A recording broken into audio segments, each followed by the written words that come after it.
First question that everybody's asked me to ask you, so you're asked by Fox News to sit down and to do an interview with Donald Trump. And what's your first question? This was Ted asked me to ask this question. What's the difference,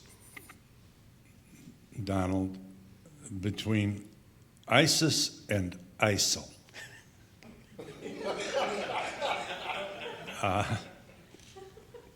And what's the geography of this so that I can understand it?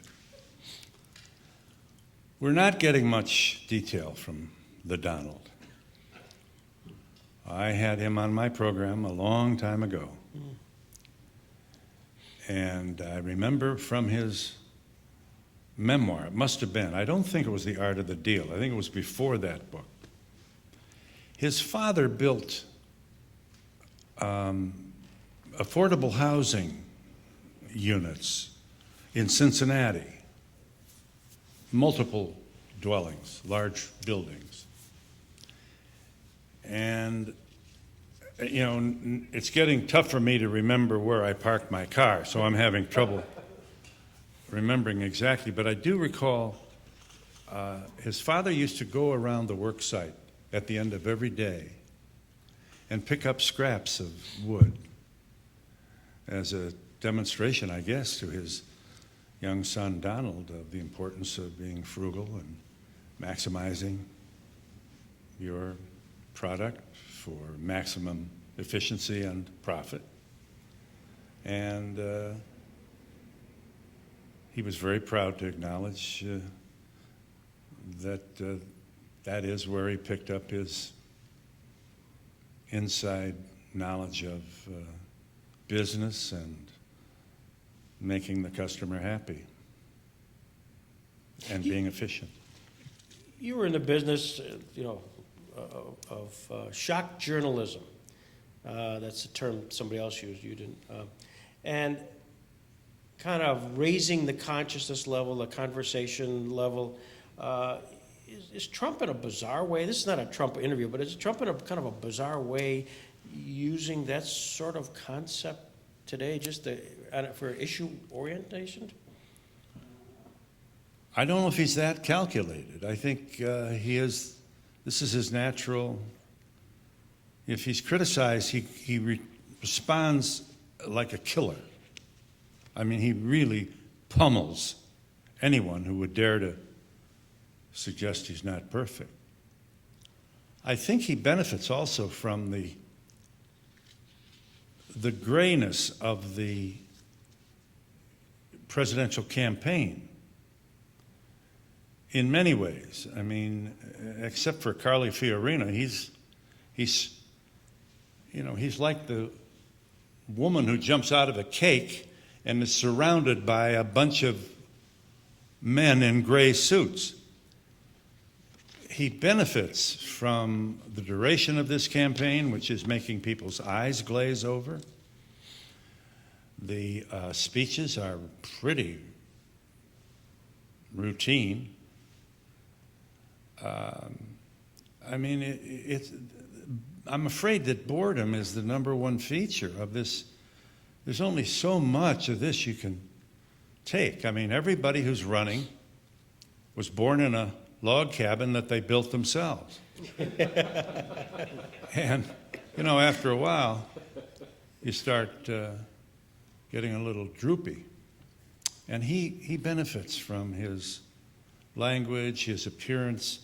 He appears not to care about political correctness, and people love that at a time when everybody else is God bless this, God bless that, God bless my dog and my cat. Yeah. Well, after a while, you begin to wonder how sincere they are. And here comes Donald breaking all those rules. He's the best thing that's happened to cable TV. Oh, absolutely. Do you miss cable TV? Do you miss television? Do you miss it, Phil? Well, I don't miss the everyday of it, getting the tie and a clean shirt and, making sure that my pants don't look like an accordion. That always, when I don't know why, but I mean, you know, if we did a week of shows, that would be more than 5 suits because I had to go to an evening with the general manager's house or whatever. And the shirts and all, and I mean, I've always been impatient with that. I don't know. Call me a shanty Irishman. I've never got into, I mean, every other man dresses like my wife wishes I would dress. So she helps me the best she can. Speaking of which, how's she doing? She's well. She's in a play off Broadway, going to open next month. And it's very funny. I'm pleased to recommend it to your attention. It's called Clever Little Lies. And it's written by Joe DiPietro, who's a very clever guy. And I think you'll like it. It's very funny. And it's not War and Peace, you know. You get to go to dinner after the show. And I liked it a lot. I mean, you know, so did a lot of other people, which is why it's up now. Do you occasionally pause and reflect on, you know, Marlo, of course, Marlo's husband, Danny, just on Danny's legacy and his relationship with you? I mean, it was, you know, you're an Irish guy, older than she, step into their family. Did Danny kind of take you aside? And did he treat the relationship as a kind of a fatherly one, or just one where... Well, I was lucky. I had Danny on my program before I started to dance close with Marlo. And he said, he looked at the camera in the middle of the show and he said, "Ladies and gentlemen, if you will send me $1 for St. Jude, the hospital that I am establishing in Memphis, Tennessee, a hospital which will not charge any bills to people who can't afford them. If your child is sick, we will care for your child." Well, I think he got thousands of dollars. I honestly don't remember well, right now I'm his new best friend. Mm-hmm. So when Marlo took me home, I was pretty well established with Danny. At our wedding, he said, "I haven't lost a daughter, I've gained a fundraiser." I was worried about Rosie. Marlo's mother is Sicilian. At Danny's wedding to Rosie, he got up and he said, "Rosie, I will love you forever, and all my life I will be faithful to you. I will never cheat on you. I love you, Rosie. You are my one and only wife forever and ever." He looked over in the corner, and his father-in-law was sitting in the corner saying, "That's all right." So and I was concerned about Rosie. I mean, I had nightmares. You know, she was sitting here watching me on TV and looking over at Danny saying, "She's going to marry this guy?" And that wasn't what happened. She really we got along very well. And the Irish and the Italians, you know, I was not allowed to play with Italians when I was a child. My grandmother would not, you know, and I gave a speech once about how, you know, you're prejudiced and you don't even know it. It's like cancer. You know, you don't always know you have a bias. And my grandmother said, "There was no prejudice in our neighborhood. Where did you get this idea?"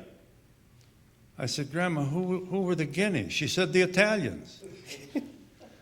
So it's the world I came out of. But I got lucky with both Rosie and Danny. I escaped any problem. I'm surprised for you to talk about Tennyson being one of your close college roommates, when I thought Ted Wolfe was the closest you had going for you there at Notre Dame. Ted's our Renaissance man.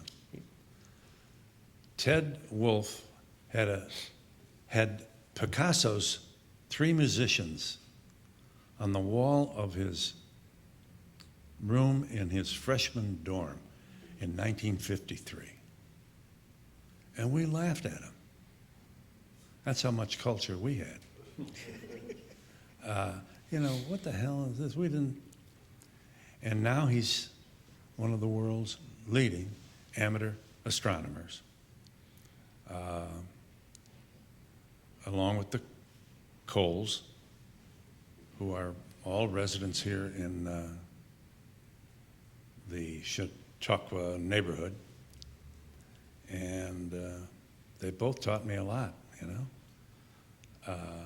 I can name some of the moons of Jupiter: Callisto, Io, Europa, Ganymede. You just passed, I think. Don't you people know anything? These are astronomy. I didn't take astronomy in school. I'm not sure we knew how many planets there were. Especially grammar school, Who made me, sister? God made you. Sit down. We weren't encouraged to, wonder, Science was a leaf in a dictionary, Something about chlorophyll.